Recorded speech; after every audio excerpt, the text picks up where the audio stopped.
Assalamualaikum warahmatullahi wabarakatuh.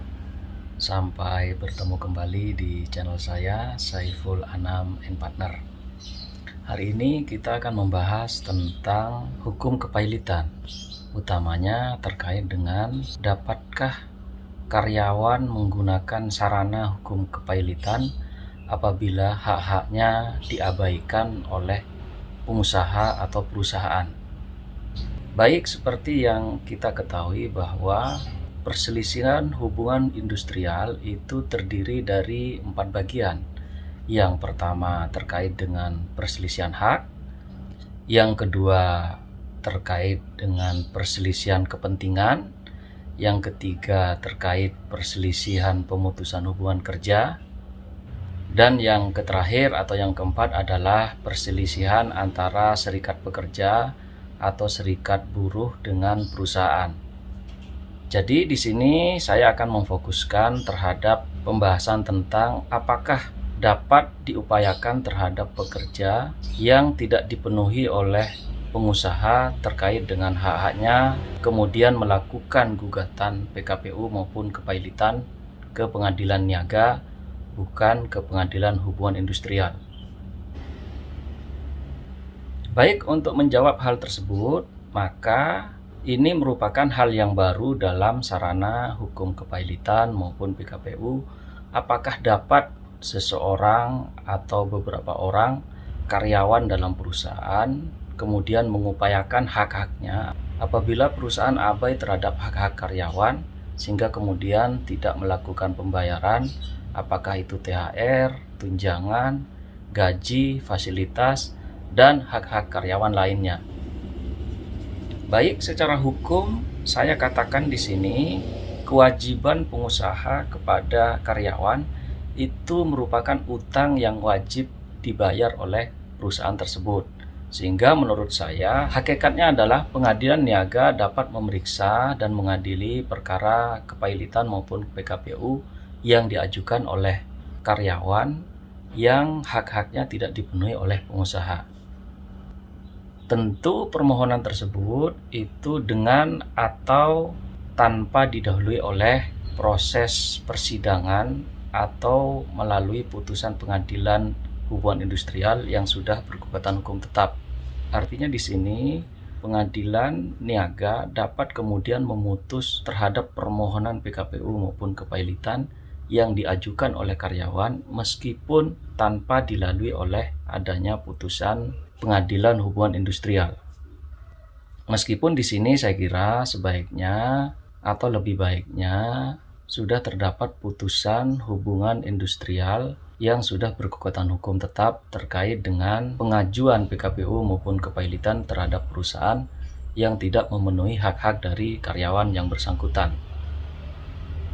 Lalu dalil-dalil apa yang dapat menguatkan karyawan apabila kemudian menginginkan permohonan PKPU maupun kepailitan ke pengadilan niaga terhadap hak-haknya yang tidak diberikan oleh pengusaha? Baik, yang pertama seperti biasa, permohonan PKPU itu harus memenuhi syarat 2 material dan 1 syarat formil.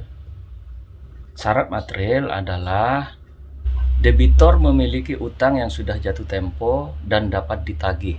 Artinya di sini syarat material ini murni dan mutlak harus dipenuhi oleh seseorang atau karyawan yang akan mengajukan permohonan PKPU maupun kepailitan. Yang kedua adalah harus dipenuhinya setidaknya terdapat 2 kreditor yang memiliki piutang kepada pengusaha yang bersangkutan. Jadi tidak harus dari kreditor yang sama, tidak harus statusnya dari karyawan, akan tetapi perusahaan yang bersangkutan itu harus memiliki setidaknya 2 kreditor, baik berupa karyawan maupun utang kepada perusahaan lainnya. Yang ketiga, hal yang harus dipenuhi dalam hal karyawan akan melakukan gugatan PKPU maupun kepailitan ke pengadilan niaga adalah pembuktian yang harus dibuktikan oleh karyawan tersebut adalah bersifat sederhana. Artinya di sini pembuktiannya tidak berbelit-belit dan mudah untuk dibuktikan oleh majelis hakim yang memeriksa dan mengadili pada pengadilan niaga. Lalu hal yang kedua yang menjadi keuntungan bagi karyawan untuk mengajukan proses PKPU dan kepailitan terhadap hak-hak yang tidak dipenuhi oleh pengusaha adalah ia bersifat cepat, karena pengadilan niaga kita tahu dalam waktu maksimal 2 bulan itu sudah ada putusan yang berkaitan dengan permohonan yang diajukan oleh karyawan, sehingga kemudian waktu yang cepat ini merupakan alternatif solusi apabila dibandingkan dengan permohonan sengketa hubungan industrial yang kita tahu permohonannya sangat lama, apalagi di tingkat pertama, kedua, dan ketiga, maka setidaknya kurang lebih membutuhkan waktu sekitar 1 tahun sampai dengan 2 tahun. Artinya proses PKPU dan kepailitan ini merupakan solusi terhadap pekerja maupun buruh apabila hak-haknya tidak dipenuhi oleh seorang pengusaha atau perusahaan. Kemudian keuntungan berikutnya, daya eksekutorialnya tentu lebih baik dan lebih memadai sarana hukum yang digunakan, yakni sarana hukum PKPU dan kepailitan. Tentu efek kejut terhadap adanya permohonan PKPU dan kepailitan itu jauh sangat lebih ditakuti oleh seorang pengusaha ketika ada seseorang maupun perkumpulan maupun korporasi yang mengajukan permohonan kepailitan maupun PKPU ke pengadilan niaga. Untuk itu, kondisi yang tidak berimbang antara kedudukan pengusaha dengan kedudukan karyawan, maka solusi alternatif terhadap pengajuan kewajiban yang tidak dipenuhi oleh seorang pengusaha adalah mutlak diperlukan, sehingga sarana permohonan kepailitan dan PKPU merupakan jalan keluar terhadap solusi alternatif yang seringkali hak-hak terhadap karyawan terabaikan. Lalu alasan yang ketiga yang menjadi landasan atau alasan kenapa kemudian sarana kepailitan maupun PKPU dapat dijadikan sebagai solusi alternatif bagi karyawan untuk melakukan penagihan terhadap kewajiban terhadap perusahaan maupun pengusaha adalah terjadinya pergeseran terhadap makna dari PKPU dan kepailitan. Kalau dulu makna dari kepailitan maupun PKPU adalah sebagai sarana untuk penagihan terhadap debitor yang kesulitan keuangan atau mengalami kebangkrutan. Akan tetapi pergeseran terhadap pengertian PKPU dan kepailitan saat ini sudah tidak demikian. Artinya PKPU dan kepailitan sudah bergeser kepada mekanisme dan tata cara restrukturisasi utang atau penagihan utang kepada seseorang maupun korporasi yang enggan melakukan pelunasan terhadap sebagian maupun terhadap seluruh utangnya.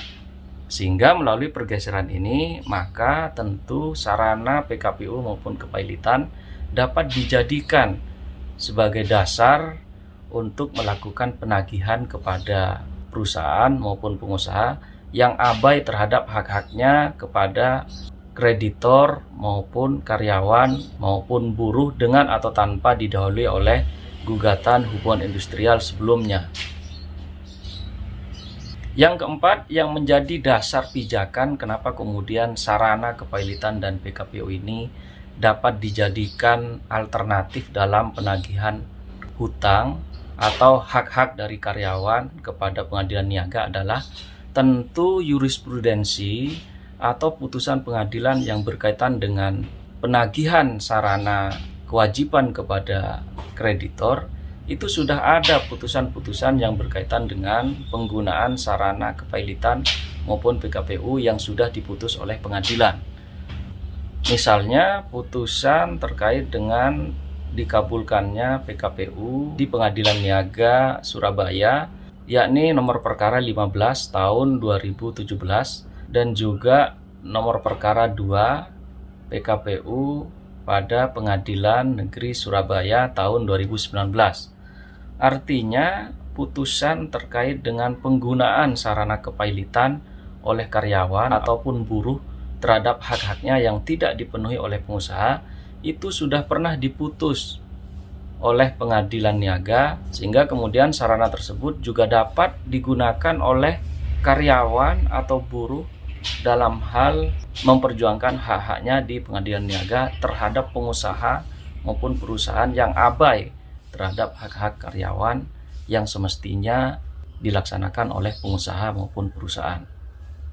Akan tetapi juga kita harus melihat secara komprehensif dalam putusan hal yang sama juga ada yang pernah ditolak oleh Pengadilan Niaga Jakarta Pusat, di mana Pengadilan Niaga Jakarta Pusat menyatakan bahwa Pengadilan Niaga tidak berwenang dalam hal memeriksa dan mengadili terkait dengan permohonan PKPU maupun kepailitan terhadap perusahaan yang abai terhadap hak-hak dari karyawan, karena hal tersebut merupakan kompetensi absolut dari Pengadilan Hubungan Industrial. Artinya di sini ada sebuah putusan yang sangat berbeda antara putusan yang satu dengan yang lainnya. Untuk itu kemudian ini membutuhkan sebuah terobosan hukum maupun jalan keluar terhadap kekosongan hukum yang sudah ada terkait dengan penggunaan sarana kepailitan dan PKPU terhadap pengabaian hak-hak dari karyawan maupun buruh yang seharusnya dilaksanakan oleh pengusaha maupun oleh perusahaan. Yang kelima, hal yang menjadi dasar kemudian kenapa sarana PKPU maupun kepailitan itu dapat digunakan oleh pekerja maupun buruh terhadap hak-hak yang tidak diberikan oleh pengusaha maupun oleh perusahaan, itu terkait dengan biaya eksekusi yang lebih mudah dan lebih murah, yang tentu biaya eksekusi ini biasanya dipertanggungkan kepada pengusaha. Selain itu juga daya eksekutorial terhadap putusan PKPU dan kepailitan tentu lebih dominan dan lebih ditakuti oleh pengusaha, sehingga kemudian mekanisme PKPU dan kepailitan terhadap hak-hak buruh itu menjadi jalan keluar, sehingga kemudian perlu diupayakan baik oleh pemerintah maupun aparat penegak hukum untuk dijadikan terobosan hukum maupun untuk mengisi kekosongan hukum dalam hal memperjuangkan hak-hak buruh maupun karyawan yang seringkali diabaikan oleh perusahaan maupun oleh pengusaha. Itulah 5 hal yang dapat saya sampaikan kenapa kemudian sarana PKPU maupun kepailitan itu dapat dijadikan sebagai sarana alternatif untuk kemudian memperjuangkan hak-hak buruh apabila berhadapan dengan pengusaha yang seringkali pengusaha maupun perusahaan itu abai terhadap hak-hak buruh, sehingga kemudian sarana kepailitan dan PKPU dapat dijadikan solusi alternatif terhadap penyelesaian masalah perselisihan hak antara buruh dengan perusahaan. Demikianlah hal-hal yang dapat saya sampaikan pada kesempatan hari ini. Semoga apa yang saya sampaikan dapat bermanfaat, utamanya bagi pengembangan ilmu hukum dan penegakan hukum di masyarakat, bangsa, dan negara. Saya ucapkan terima kasih. Assalamualaikum warahmatullahi wabarakatuh.